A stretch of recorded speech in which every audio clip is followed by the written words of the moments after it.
मैं हूं आपके साथ आयुषी गुप्ता। प्रधानमंत्री नरेंद्र मोदी के केंद्र सरकार में 12 साल पूरे होने पर देश के कई नामचीन ज्योतिष और अंक शास्त्रियों ने उनके इस कार्यकाल को एक बेहद खास ब्रह्मांडीय और ज्योतिषीय संयोग बताया है। तो इस मौके पर ज्योतिषियों ने 12 के अंक, ग्रहों की चाल और देश के भविष्य को लेकर के कई महत्वपूर्ण बातें कही हैं। क्या कहती है मोदी की कुंडली? कौन से फैसले चौंका सकती है? कौन सी चुनौतियां आ सकती है? तमाम सवालों पर बातचीत करने के लिए हमारे साथ मौजूद हैं ज्योतिषाचार्य नीलू आहूजा। आपका बहुत बहुत स्वागत है। नीलू जी, पहला सवाल मेरा आपसे यही रहेगा कि मोदी के कुंडली के सबसे बड़े राजयोग क्या हैं? जी, मोदी जी की कुंडली में जो लग्न राइज होता है वो फर्स्ट हाउस में वृश्चिक राशि, वृश्चिक लग्न की कुंडली बनती है। सबसे पहले ये जान लेना बहुत इम्पॉर्टेंट है कि सबसे खूबसूरत राजयोग उनके लग्न में ही बन रहा है। कैसे?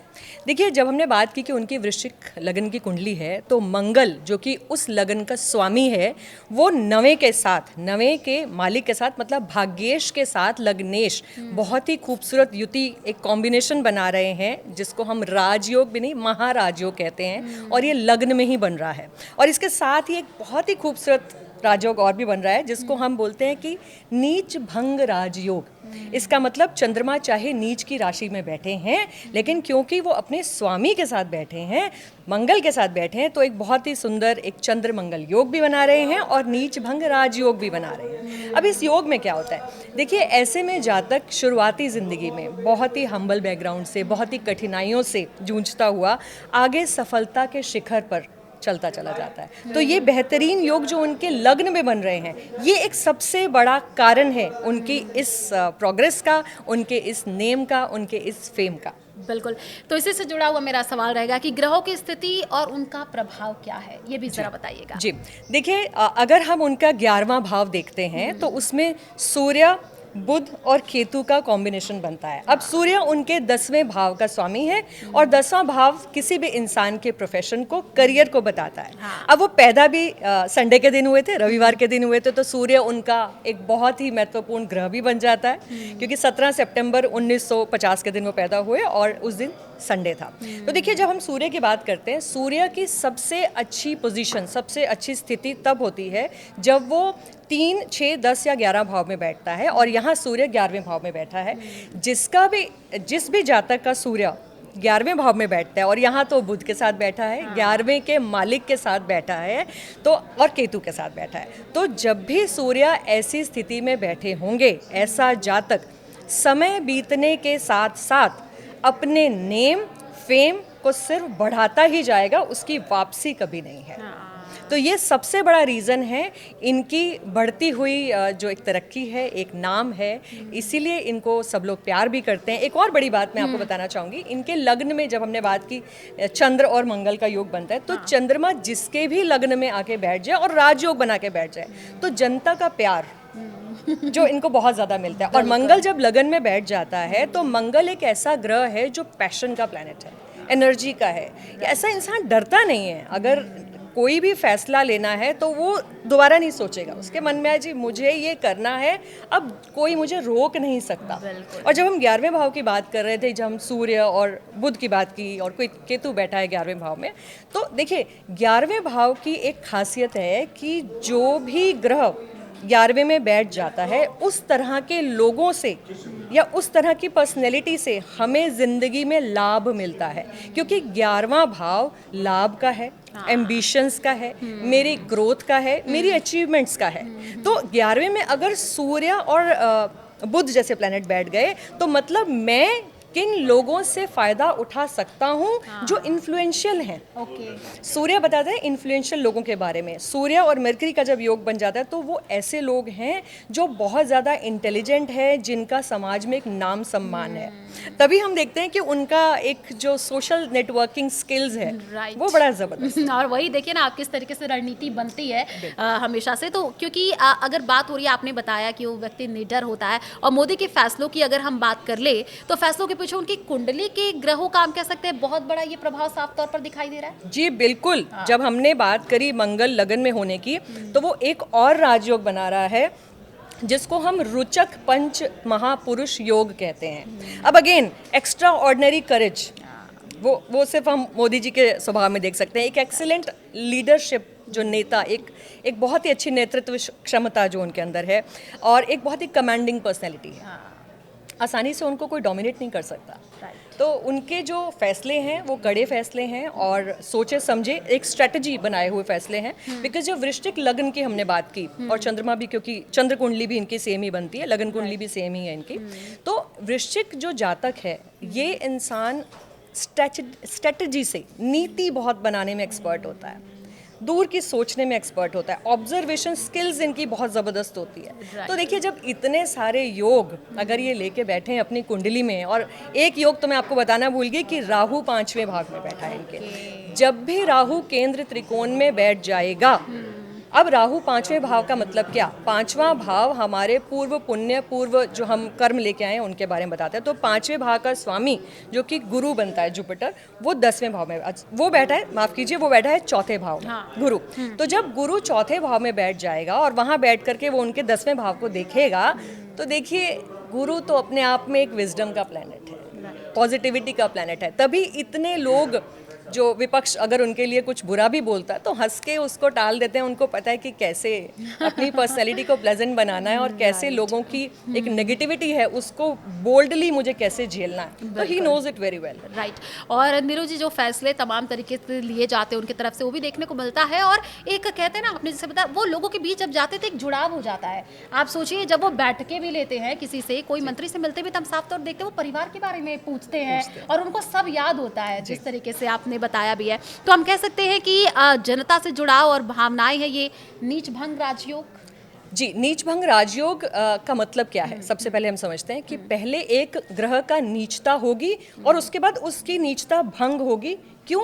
क्योंकि वो जो ग्रह चंद्रमा जो कि नीच राशि में बैठा है, वो अपने खुद के स्वामी के साथ बैठा है। तो मतलब पहले मुझे जिंदगी के शुरुआती दौर में बहुत परेशानियों का सामना करना पड़ेगा, लेकिन धीरे धीरे जैसे जैसे समय बढ़ता जाएगा उस नीचता का भंग होगा।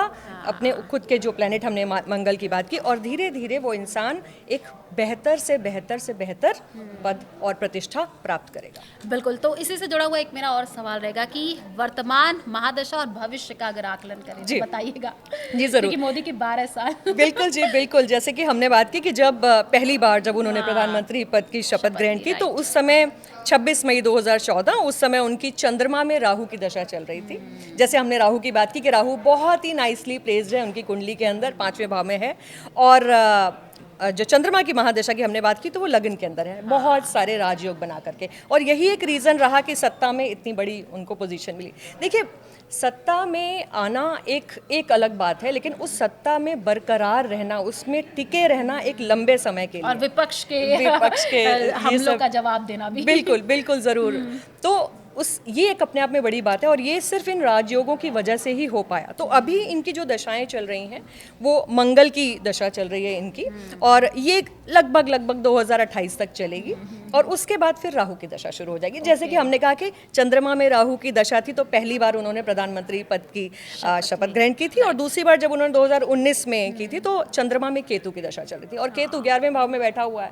तो अभी तो उनके आगे जिस तरह से मैं देख रही हूँ, चीज़ें बहुत ही बेहतरीन नजर आ रही है। बिल्कुल। और अभी पश्चिम बंगाल का जो रिजल्ट आया होगा, आपने देखा होगा जिस सब तरीके से रणनीति बनाई, और वहाँ पर किस तरीके से जो है लगातार हमने देखा। वो एक कहते हैं ना कि लोगों से जब वो बातचीत करते हैं, जुड़ाव, और झालमुड़ी वाला वाकया भी आपको याद होगा। तो इस तरीके की जो वो करते रहते हैं चीजें, तो लोग उससे अट्रैक्ट होते हैं, जुड़ते हैं उनके साथ। और लोगों के जुबान पर नाम है मोदी मोदी मोदी, अच्छे दिन आएंगे, इस तरीके की जो चीजें हैं।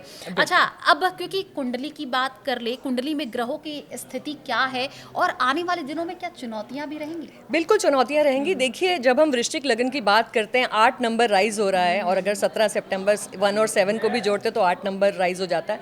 तो 8 नंबर वालों जो जातक होते हैं उनकी जिंदगी आसान तो नहीं होती। उतार चढ़ाव तो आगे भी लगे रहेंगे, लेकिन जब हमने बात की सूर्य कि मेरा उतार चढ़ाव के बाद क्या मेरा नाम खराब होगा या नाम और बेहतर हो जाएगा, तो जब भी सूर्य और बुध इस तरीके की योग बनाकर 11वें भाव जो कि मेरे अचीवमेंट्स का भाव है, मेरी फेम का भाव है। देखिए, मोदी जी आपकी ज़िंदगी में चाहे कितने भी उतार चढ़ाव आए आगे, लेकिन उनकी प्रशंसा, उनका नाम, उनका फेम वक्त के साथ सिर्फ बढ़ता ही चला जाएगा। राइट। तो इसमें तो कोई संशय ही नहीं, चाहे कितनी भी चुनौतियां आएंगी वो उसे बिल्कुल बोल्डली, जैसे हमने मंगल की बात की कि बहुत मजबूत मंगल। अच्छा, एक और खास बात है उनकी, जब हम 11वें भाव की बात कर रहे हैं तो हमने सूर्य की बात तो करी, उसमें बुध भी अपनी खुद की राशि में बैठा है। ठीक है। तो किस इंसान से क्या बात करनी है, कैसे सामने वाले को आपने अपनी बात रखनी है, राइट। ये उनको बहुत अच्छे से पता है।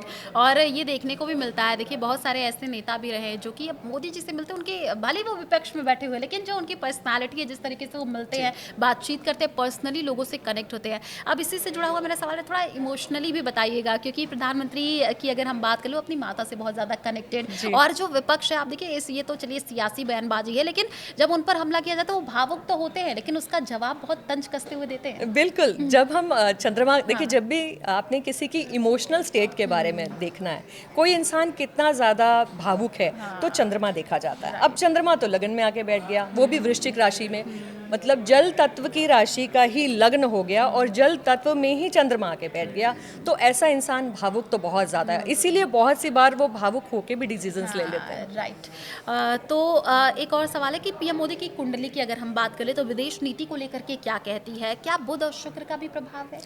बहुत ज़्यादा प्रभाव है। देखिए, शुक्र इनके 10वें भाव में बैठा है, जो कि करियर का, प्रोफेशन का और नाम का जो है भाव है। अब यहाँ पर शनि और शुक्र एक बहुत ही खूबसूरत कॉम्बिनेशन बना के बैठे हैं। शुक्र इनके 12वें भाव का स्वामी है और 7वें भाव का स्वामी है। तो 12वां भाव हम विदेश के बारे में बताते हैं। तो जब विदेश भाव का स्वामी 10वें घर में मेरे करियर में आके बैठा है, तो मतलब मुझे विदेश से लाभ होने का भी योग बनता है।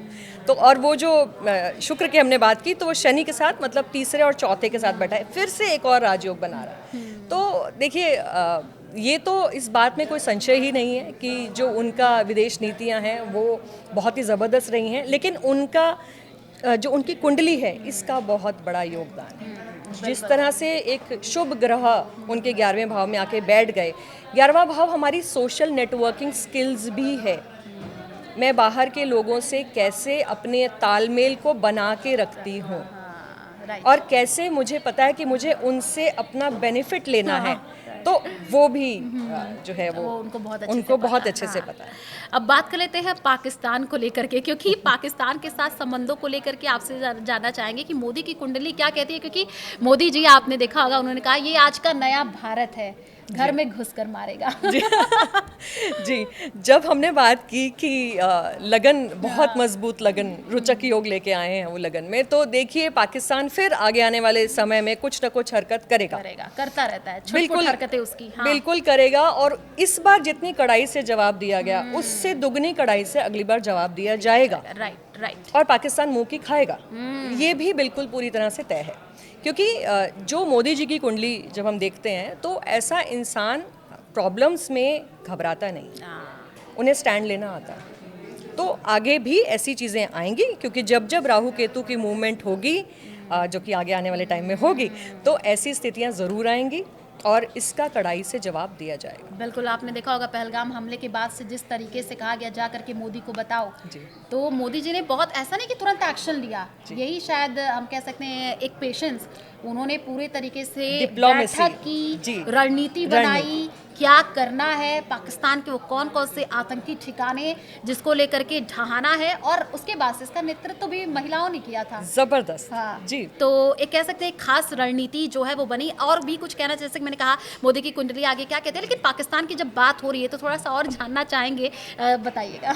जी, देखिए, पाकिस्तान के साथ मोदी जी का जो एक स्टैंड है वो बिल्कुल क्लियर है कि छेड़ोगे तो हम छोड़ेंगे नहीं। राइट। और पाकिस्तान की आपको पता है कि उनकी नीति किस तरह से है कि शांति से तो वो नहीं बैठ सकते हैं, तो आगे भी जब जब वो छेड़ेंगे, उसका बहुत ही ज़बरदस्त तरीके से मोदी जी जवाब देंगे, क्योंकि धीरे धीरे जो उनका सिक्योरिटी सिस्टम्स हैं, उसके ऊपर मोदी जी और ज़्यादा आगे काम करेंगे और धीरे आगे जाकर के एक global super power and super secure हमारा जो कंट्री है वो बन जाएगा। बिल्कुल। और क्योंकि अगर हम पाकिस्तान की बात करें तो अच्छा आपने देखा भी होगा कि ये जो पूरी टीम है जिस तरीके से मोदी जी का रिएक्शन आता है उसी तरीके से जो वो लीड करते हैं, चाहे अमित शाह को आप देख लीजिए, है ना, चाहे आप अगर डिफेंस की बात कर ले रक्षा मंत्री राजनाथ सिंह को देख लीजिए, इन सभी की तरफ से जब भी बैठक होती है कोई भी ऐसे छुटपुट हरकतें की जाती हैं, पाकिस्तान की तरफ से बयानबाजी की जाती है मुनीर की तरफ से, तो ऐसे ही ताबड़तोड़ जवाब इनके तरफ से भी दिए जाते हैं। रक्षा मंत्री और अमित शाह, हम कह सकते हैं कि वो क्या थोड़ा सा प्रभाव पड़ता है क्या? बिल्कुल पड़ता है प्रभाव, क्योंकि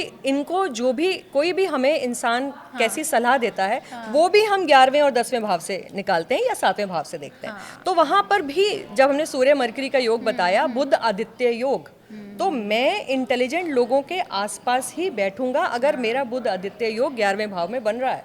तो उन्हें जो सलाह देने वाले लोग हैं वो भी चाणक्य हैं। तो बिल्कुल। उन्हें भी आप किसी भी तरीके से उनकी नीति, उनकी थॉट प्रोसेस के ऊपर आप शक नहीं कर और सकते। अमित शाह वैसे भी चाणक्य कहे भी जाते बिल्कुल। हैं।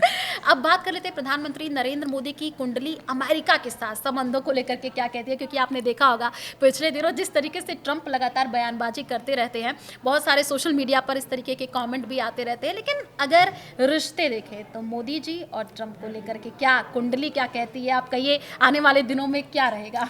देखिए, जिस तरह से ट्रंप का बिहेवियर है वो भी काफ़ी एब्रप्ट हैं, इम्पल्सिव हैं, उनकी नेचर में राहु का प्रभाव बहुत ज़्यादा है, जबकि अग्रेसिव है वो, तुरंत अगर टैरिफ हुआ तो भाई तुरंत लगाओ जी। उनका वो पेशेंस ये मोदी जी में जो है वो थोड़ा सा आप देखिए देख करके, लेकिन वो तुरंत अग्रेसिव हो जाते हैं।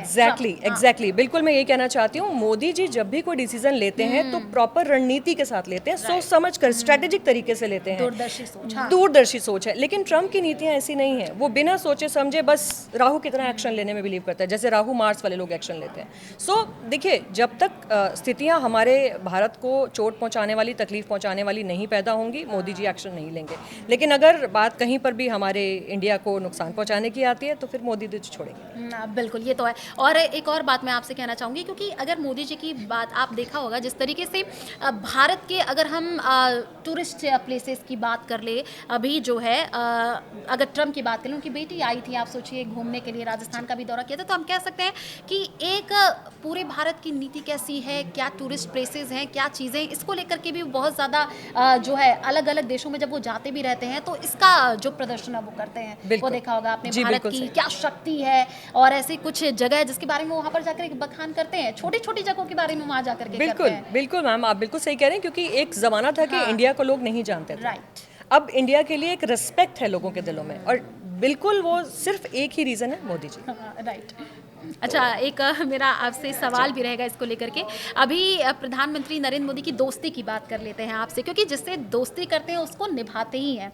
अभी मेलोनी को लेकर के आपने देखा होगा, जब प्रधानमंत्री मिलने गए थे तो मेलोडी टॉफी भी लेकर के गए, तो हम कह सकते हैं उनका दिल से कनेक्शन भी रहता है लोगों के लिए, उनके दोस्तों के लिए एक अलग ही भाव है, अलग ही भाव है उनका। देखिए, वृश्चिक लगन वालों की एक खासियत होती है, वो जिसे वो अपना मानते हैं तो उसके लिए जान भी देने को हाजिर है। ये खासियत है वृश्चिक लगन वालों की। और जिसे वो दुश्मन मान लेते हैं फिर उसकी खैर नहीं है। वही पाकिस्तान के साथ आप देखिए वही हो रहा है। उसकी खैर नहीं। हाँ, तो अब ज्योतिषों के अनुसार एक सवाल रहेगा कि उनके सामने कई बड़ी ज्योतिष चुनौतियां भी हैं, जैसे कि आपने बताया, कौन सी वो चुनौतियां, अगर एक बार फिर से आप बताएं। जी, सबसे बड़ी बात तो जो मैं इसको इस तरह से रख सकती हूँ कि आगे क्या क्या हम आगे चेंजेस देख सकते हैं अपने इकोनॉमी में, अपने इंडिया के लिए। पहली बात तो ये बिल्कुल तय है कि मोदी जी सत्ता में रहेंगे, ये मैं बिल्कुल क्लियर कर दूं। अभी 2031 तक राहु की महादशा चलेगी और मोदी जी सत्ता में रहेंगे, और वक्त के साथ साथ उनका फेम, नेम बढ़ता ही चला जाएगा। प्रॉब्लम्स आएंगी लेकिन वो उसको बहुत इजीली, एक अच्छे मंगल रुचक महापुरुष जैसे कि हमने बात की, वो बहुत ही इजीली उन प्रॉब्लम से निकल भी जाएंगे। एंड बहुत डिसिप्लिन इंसान है, हम सब जानते हैं, एक अच्छा शनि मंगल वाला इंसान चीज़ों को बहुत अच्छे से टैकल कर लेता है। अब जो मुझे लगता है आगे आने वाले टाइम में, एक तो हमारी करेंसी में चेंज होने वाला है, जो प्लास्टिक करेंसी आने वाली है, तो मोदी जी कड़ाई से इसको ज़रूर करेंगे और सिस्टम में ले आएंगे बहुत जल्दी। और जैसे कि ग्लोबल लेवल पे हम देख रहे हैं कि ग्लोबल टेंशन बनी हुई है, पेट्रोल, ऑयल, ये सब चीज़ों के लिए, तो आगे जाके इंडिया बहुत ज़्यादा एक इंडिपेंडेंट नेशन बन जाएगा।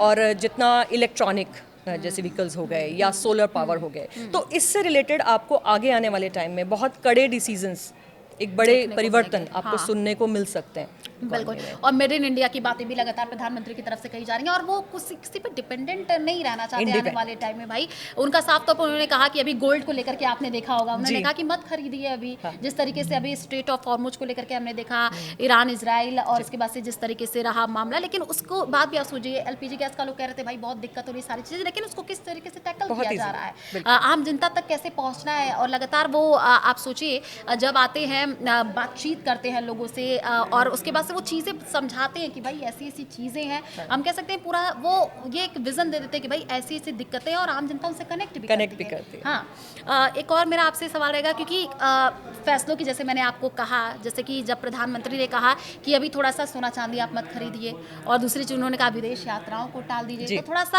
आपने देखा होगा कि सोशल मीडिया पर भारी आक्रोश देखने को मिला, जन आक्रोश देखने को मिला। ये जो गोल्ड सिल्वर आप सोचिए जितने भी बिजनेस उन्होंने कहा कि भाई अब हमारा क्या होगा, तो इस हाँ। तरीके की भी आक्रोश देखें, क्या ये इफेक्ट करेगा क्या, ये भी क्या कोई राशि देखिए के साथ? देखिए हाँ। इंडिया को इंडिपेंडेंट बनाने की तरफ ये सब चीज़ें बहुत ज़्यादा ज़रूरी हैं। हाँ। और गोल्ड खास तौर पर जितना हो सके ना खरीदें। मैं भी यही मैं बिल्कुल पूरी तरह मोदी जी के साथ हूँ, क्योंकि देखिए आगे जा कर के इंडिया सुपर पावर बहुत जल्दी बन जाएगा और लार्जेस्ट इकोनॉमीज़ में इंडिया का नाम आने वाला है। और उसके लिए बहुत ज़रूरी है कि हमारी बाहर के देशों पर निर्भरता कम से कम हो। अब ऐसे में अगर हमारा यहाँ का पैसा बाहर जा रहा है तो फिर इंडिपेंडेंस प्राप्त करना बहुत मुश्किल है, इंडिपेंडेंट होना बहुत मुश्किल है। हाँ। और वही जब प्रधानमंत्री की 2047 की बात करते हैं, विकसित भारत की बात करते हैं, तो जाहिर सी बात है वो विजन लेकर के चल रहे हैं उस तरीके से। और ये लगातार जो ग्लोबल चुनौतियां बनी हुई हैं, लगातार वो दोनों तरफ से जो है हैंडल करने की कोशिश करते हैं। आप देखिए ईरान इजराइल सब तरफ से बातचीत, अमेरिका से भी बातचीत करते हुए, जब टैरिफ वाला मामला था तब भी प्रधानमंत्री ने बातचीत की किस तरीके से। और भाई आप आगे नहीं मान रहे हैं, वो समझा रहे हैं, तो भाई उस तरीके से उनका कड़ा रुख भी होता है कि हम भी अब बात नहीं करेंगे, इस तरीके की वाली चीजें होती है। अब साल 2027 की बात कर लेते हैं, शनि का मेष राशि में आना, क्या ये एक कड़ी परीक्षा का समय होगा? जी, परिस्थितियां ज़रूर थोड़ी मुश्किल हो जाएंगी, क्योंकि शनि को मेष राशि में आना अपने आप में ये शनि कंफर्टेबल नहीं है। शनि के लिए एक बहुत अच्छी राशि नहीं है मेष राशि, तो तकलीफ़ ज़रूर होंगी और बहुत से ऐसे डिसीजंस मोदी जी लेंगे जो शायद जनता को पसंद ना आए। ओके। तो उनको ज़रूर लोगों की थोड़ी सी आलोचना का सामना करना पड़ेगा उस समय। तो ये क्या कुछ ग्रहों का भी खेल है? आपसे जानना जी, चाहेंगे। पूरी तरह खेल है, लेकिन जब हमने शुरुआत में एक बहुत इंपॉर्टेंट बात की कि इनका जो वो कहते हैं ना कि अरे अभी समय सही नहीं चल रहा है, अभी मेरे ग्रह नक्षत्र सही नहीं चल रहे हैं, वो वाली जी चीज। जी बिल्कुल। देखिए जैसे कि अभी जब जिस समय युद्ध शुरू हुआ तो शनि मंगल एक साथ आ गए थे, उस समय युद्ध शुरू हुआ, तो इस तरह की स्थितियां बनती रहेंगी, आगे भी बनेंगी। और जी जैसे आपने कहा शनि का मेष में गोचर अच्छा नहीं है, बिल्कुल मैं पूरी तरह एग्री करती हूँ कि अच्छा नहीं है। लेकिन क्योंकि मोदी जी के अगर चार्ट में हम बात करें तो इस समय गुरु उनके 9वें भाव से गोचर कर रहा है। 9वां भाव भाग्य का भाव है, तो वो लगन को देख रहा है और एक पॉजिटिविटी विजडम उनको मिल रही है। और आगे जा कर के जब हम शनि के गोचर की बात करते हैं तो उस समय गुरु उनके 10वें भाव में आ जाएगा। तो ब्लेसिंग, गुरु की ब्लेसिंग, जुपिटर की ब्लेसिंग मोदी जी पे हमेशा बनी रहेंगी उस पूरे का टाइम में। तो ऐसी कोई दिक्कत नहीं आने वाली, बहुत आराम से मोदी जी निकल जाएंगे ठीक है। और हम भी निकल जाएंगे। हाँ, अगर आगे के चुनावों की बात करें भी तो पश्चिम बंगाल आपने देखा 5 राज्यों के चुनाव के नतीजे आए हैं, तो आपको क्या लगता है कि आगे चुनाव में मोदी जी की क्या संभावनाएं रहने वाली है? जो रणनीति उन्होंने हम कहें कि पिछले साल अपनाई या इस साल वो बैठकें करते हैं, बातचीत करते हैं, तो आगे कैसा रहेगा? देखिए आगे भी अब तक बीजेपी आप देख रहे हैं जीतती आई है और मैं दावे के साथ कह रही हूँ, 200% बोल रही हूँ, आगे भी बीजेपी जीतेगी और धीरे धीरे सब जगह बीजेपी आ जाएगी। वो कहते हैं चारों खाने चित कर देने बिल्कुल वाली हो बात जाएगा हो जाएगी। और सुपर पावर बना के छोड़ेंगे। अच्छा, मेरा एक सवाल रहेगा आपसे, क्योंकि जिस तरीके से आप राशियों के बारे में भी कुछ आपने बताया और नक्षत्र के बारे में, ग्रह के बारे में बात कर रही है, लेकिन एक मेरा सवाल है कि मोदी जी धार्मिक, आप सोचिए जिस तरीके से अयोध्या राम मंदिर आप ले लीजिए, ये कह सकते हैं कि लोगों के सेंटिमेंट इससे जुड़े होते हैं, आम जनता तो वो उस चीज़ को परख लेते हैं और फिर वो आप सोचिए जिस तरीके से धार्मिक आयोजनों में भी कई वो उसमें सम्मिलित होते हैं, पूजा पाठ करते हैं, घंटों तक पूजा पाठ करते हैं। जी तो इसको लेकर के जी बिल्कुल, चौथे भाव में जुपिटर है हाँ, मोदी जी के अच्छा, चार्ट में। हाँ। चौथा भाव मेरी मनः स्थिति का है मैं कैसे मेडिटेशन करते हैं घंटों घंटों, बिल्कुल, आप देखिए, ये वो सीख लेनी होती है भाई। अगर मोदी जी कर सकते हैं तो भाई मोदी जी की एक बहुत खास बात उनका मजबूत शनि भी है। जब भी शनि बहुत ज़्यादा मजबूत होगा, ऐसा इंसान पहली बार ज़रूरत से ज़्यादा डिसिप्लिन्ड होगा। ओके, देखिए, आप इतने इतने घंटों वो काम करते हैं, थकते नहीं हैं। बिल्कुल, उसका सबसे बड़ा विदेश रीजन यात्रा से आते हैं, उसके कहीं पहुंचना होता है तो तुरंत 14-15 घंटे ट्रैवल करके पहुंच जाते हैं वहाँ बिल्कुल पे। बिल्कुल हाँ, बिल्कुल। गुरु और शनि उनके चौथे 10वें भाव में है और चौथा 10वां भाव केंद्र स्थान है। इतने बड़े, और जो देखिए, गुरु और शनि सबसे बड़े ग्रह हैं। तो अगर इस तरह के धीर गंभीर वाले प्लैनेट जो हैं, ग्रह जो हैं, वो अगर चौथे 10वें मतलब उनके केंद्र स्थान में शुक्र के साथ इतने अच्छे कॉम्बिनेशंस बना के, योग बना के बैठे हैं, तो ऐसा इंसान अपने आप में एक पॉजिटिविटी तो है उनके अंदर। राइट। नीलू आहूजा जी, क्योंकि आपने अभी तक कुंडली के सबसे बड़े राजयोग से लेकर के क्या चुनौतियां, कैसे उनके पिछले साल जो रहे हैं और आने वाले दिनों में क्या वो कड़े फैसले लेंगे, निडरता के साथ फैसले लेंगे, तो इसी से जुड़ा हुआ मेरा सवाल यही रहेगा कि आगे कैसा रहेगा सब कुछ भारत के लिए जी, मोदी जी के नेतृत्व में। जी देखिए, जब हम मोदी जी की कुंडली की बात करते हैं तो हमने देखा कि लगन से हमने शुरुआत की थी कि लगन के अंदर चंद्रमा और मंगल बैठे हैं एक साथ। तो ये जो मंगल है, ये लग्नेश तो है, भाग्येश के साथ बैठा है, लेकिन ये षष्ठेश भी है, मतलब 6 लॉर्ड। ये जब भी 6 भाव का स्वामी, छठे भाव का स्वामी लगन में आके बैठ जाता है, तो ऐसे इंसान की एक सबसे बड़ी खासियत ये होती है कि इसको दुश्मन कभी हरा नहीं पाता। अच्छा, हाँ, राइट। पाकिस्तान आप इसका इसे सबसे बड़ा दुश्मन उदाहरण है। हरा नहीं पाते, क्योंकि जब भी इतना बड़ा राजयोग भाग्येश के साथ में षष्ठेश बैठ गया। छठा भाव क्या है? छठा भाव है रोग, रिपु, ऋण। मतलब छठा भाव मुझे ना तो रोग डरा सकते हैं, ना मेरे रिपु डरा सकते हैं। तो उनकी खासियत ये है कि कैसी भी चुनौतियां आगे आएंगी, उनका भाग्येश उनका हमेशा साथ देगा, और वो एक प्लानिंग से, सोच, दूरदर्शिता से इन सब चीज़ों से आगे निकल जाएंगे। और जैसे कि मैंने कहा, 2031 से पहले उनको कोई नहीं हटा सकता। बिल्कुल। और 2047 का विजन भी प्रधानमंत्री कहते हैं विकसित भारत, नया भारत। और जैसे कि आपने कहा कि दुश्मन कभी हरा नहीं सकता, वो ऑपरेशन सिंदूर सब कुछ कहता है, जिस तरीके से रणनीति बनी और पाकिस्तान के खिलाफ सख्त से सख्त एक्शन लिए गए।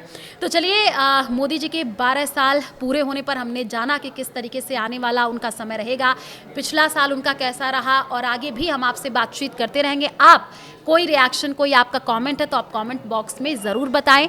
चलिए, हमारे इस खास पॉडकास्ट में बस इतना ही। हमें दीजिए इजाज़त। शुक्रिया हमारे साथ जुड़ने के लिए। धन्यवाद। नमस्कार।